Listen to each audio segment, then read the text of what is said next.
Na siku ya leo nimekuja na hiyo neno la kiunabii. Nikwambia kwamba kile ambacho Mungu amekusudia kwa ajili ya maisha yako, kile ambacho Mungu amepanga kwa ajili ya maisha yako, hakuna adui tena atakayoangamiza katika jina la Yesu Kristo. Nasikia sauti ya Mungu inatutuma mahali hapa kama vile Jona alivyotumwa Nineve.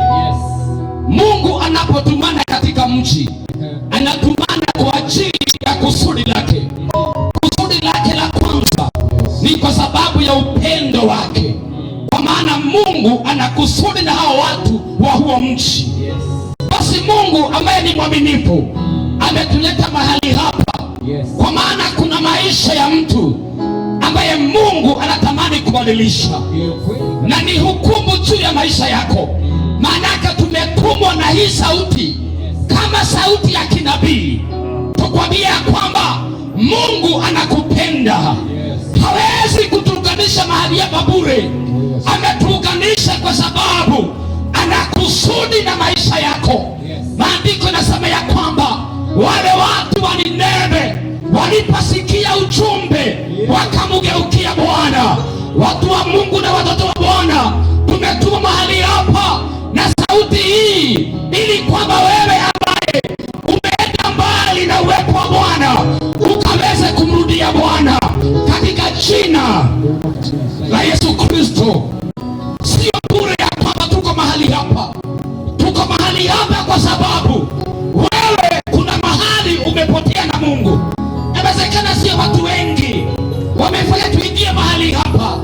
Hata tulikuwa na mambo mengi ya kusababisha turudi mahali hapa tena, lakini kwa ajili ya msukumo wa Bwana akasema njoo kwa ajili ya watu wangu. Na tumeingia hapa nikijua ya kwamba kuna mtu mmoja ambaye atasema nimechoka na mambo ya dunia, nimechoka na raha za dunia, nimechoka na mateso ya dunia, nimechoka na kutafuta mali ya dunia, ili hali mali haitoshi, wala ikitosha haishiki mkono.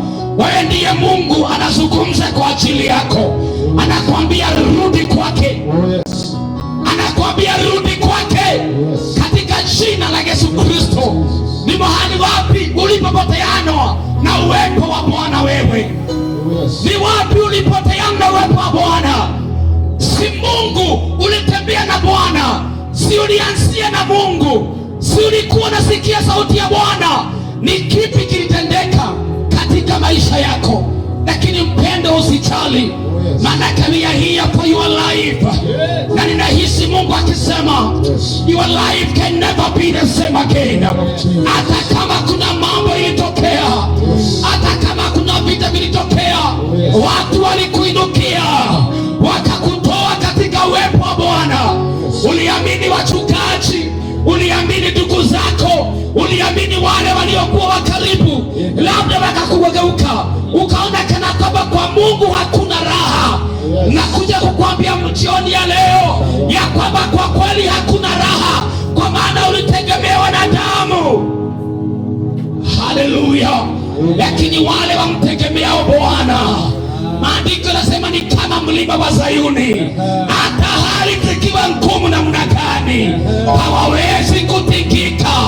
Hata mambo yakiwa mazito, hata ukipita katika mapito, wale wamtegemeao Bwana ni kama mlima wa Sayuni, hawawezi kubadilika. Haleluya, amen. Maandiko yanasema ya kwamba naye akatumwa.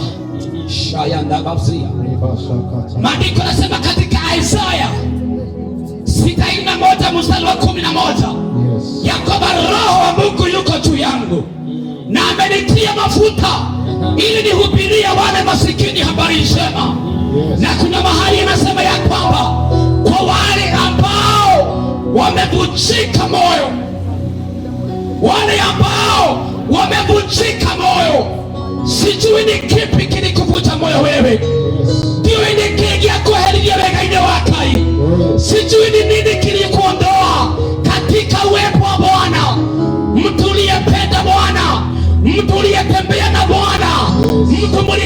ririkana Bwana maundu makaitwa teraga, lakini kwa ajili ya